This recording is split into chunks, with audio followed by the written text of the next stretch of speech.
Il y a quelques années, je ne savais plus si j'aimais encore mon compagnon. Alors, je suis partie voyager seule.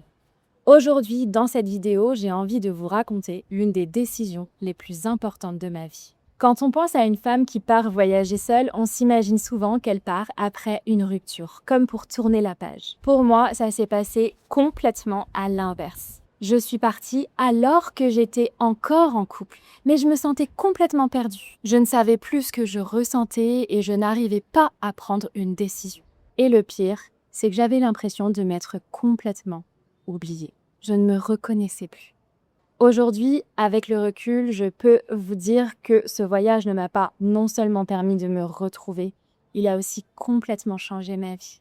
Dans cette vidéo, je vais vous raconter pourquoi je suis partie voyager seule avant de quitter mon compagnon et surtout ce que ce voyage m'a appris.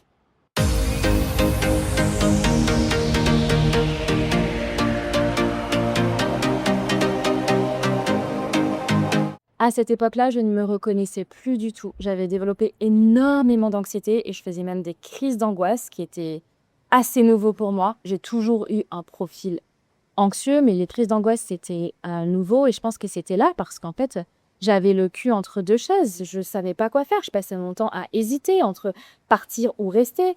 Et d'ailleurs, parfois, je le quittais. Je faisais mes valises et je partais, mais on arrivait toujours à se rabibocher, à se remettre ensemble.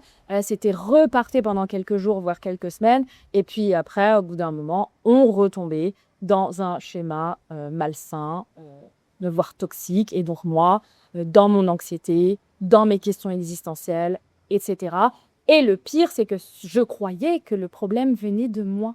Et donc, j'ai énormément investi en temps, en argent, en énergie pour sauver mon couple, pour me réparer, que ce soit en thérapie, des livres, des programmes sur le couple, etc., etc. Mais en fait, voilà, je n'étais pas heureuse.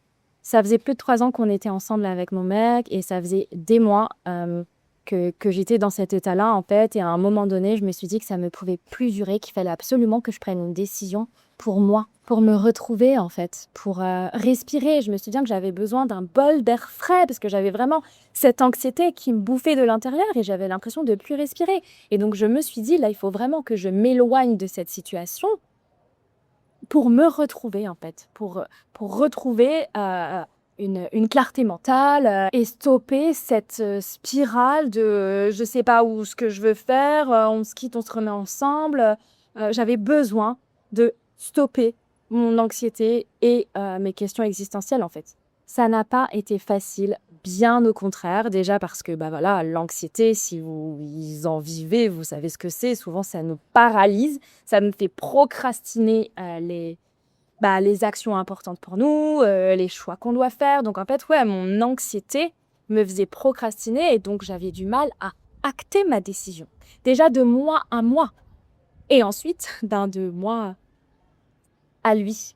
J'avais peur de lui annoncer ma décision et je me rappellerai toute ma vie du moment où je lui annonçais.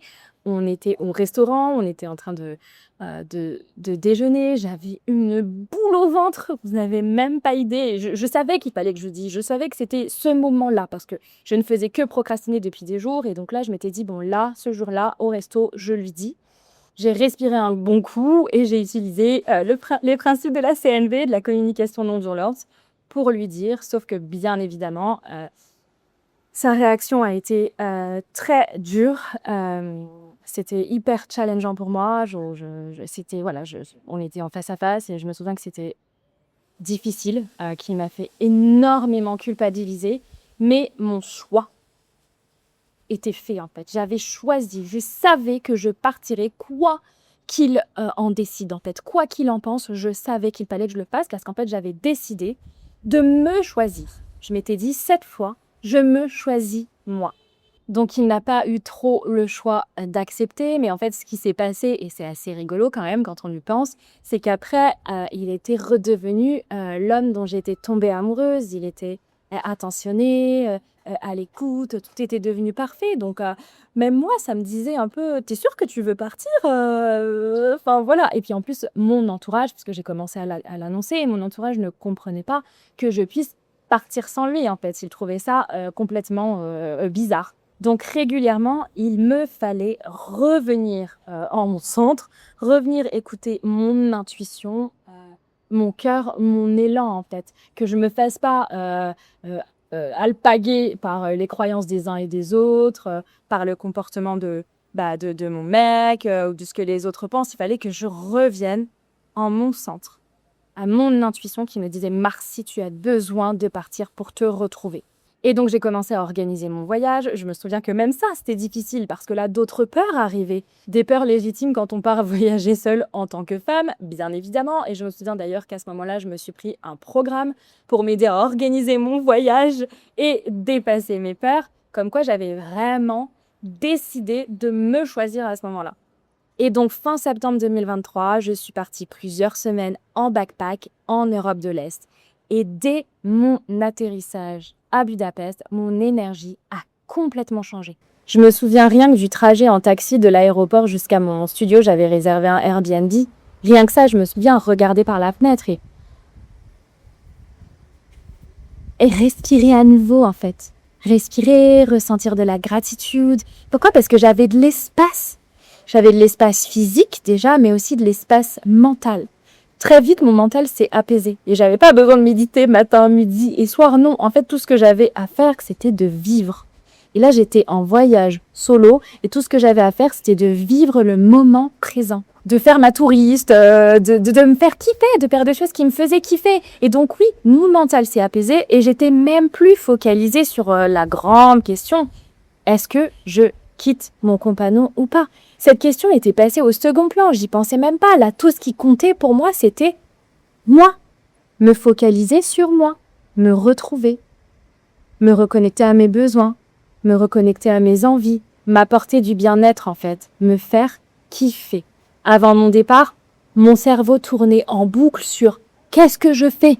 Est-ce que je le quitte ou pas ? Et ça tournait en boucle là-dessus. Et en fait, pendant mon voyage, j'ai arrêté de penser à ça et je me suis focalisée sur moi, sur la vie en fait, le moment présent, vivre.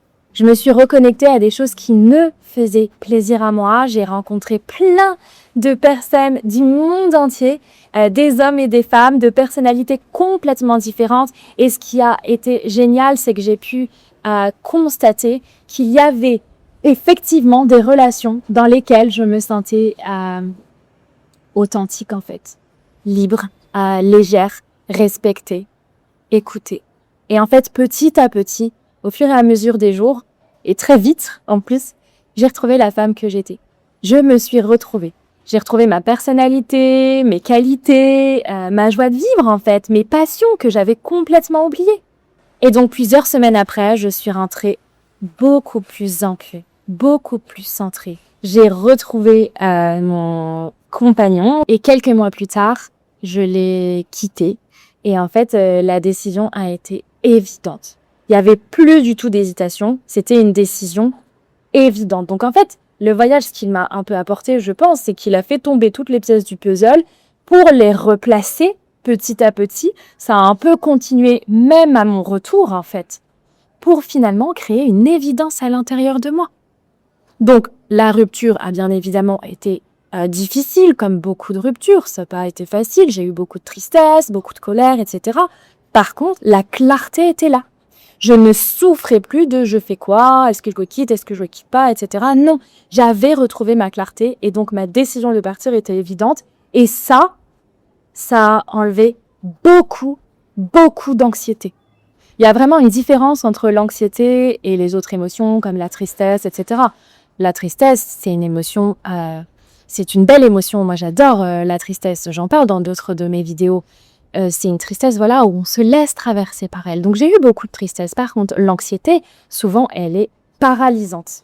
Et ça, j'aime moins. J'aime moins l'anxiété. Je préfère la tristesse, la colère, la joie. Mais voilà, je dois faire face à l'anxiété et je fais beaucoup de vidéos sur le sujet. N'hésitez pas à aller voir si c'est un sujet qui vous intéresse. Mais bref, le voyage ne m'avait pas appris que je devais quitter mon compagnon finalement. Jamais il m'a donné la réponse de quitte ton compagnon. En fait, le voyage, ce qu'il a fait, c'est qu'il m'a permis de me retrouver. Il m'a permis de redevenir moi-même. Et en redevenant moi-même, la réponse, la décision est venue assez naturellement. Évidemment, je ne suis pas en train de dire que voyager seul est la solution à tous les problèmes de couple, hein. Chaque histoire est différente. Par contre, si tu as l'impression de ne plus savoir ce que tu veux, de ne plus t'entendre en fait, de ne plus entendre tes envies, tes besoins, de te sentir complètement perdu, d'avoir l'impression de t'être complètement oublié, je pense que partir, mettre de la distance physique et mentale sur la situation peut être le plus beau cadeau que tu puisses te faire maintenant. Dans mon cas, ce voyage en Europe de l'Est ne m'a pas permis d'avoir toutes les réponses à mes questions existentielles. Je ne vais pas vous raconter des histoires. Par contre, ce qu'il a permis, c'est que je puisse redevenir moi-même. Et c'est justement à partir de là que toutes les réponses sont venues assez naturellement. Donc peut-être que ça peut être une solution pour toi aussi. Dis-moi ce que tu en penses, comment ça vibre pour toi. Dis-moi si toi aussi tu es en train de traverser une période où tu te poses des questions, que ce soit sur ton couple ou toute autre chose d'ailleurs, ton job, le sens de ta vie, peu importe. Si tu te sens perdu, si tu rumines, si tu as beaucoup d'anxiété sur un sujet en particulier, dis-le moi en commentaire et réfléchis peut-être à t'extraire un peu de cette situation juste pour te concentrer un peu plus sur toi.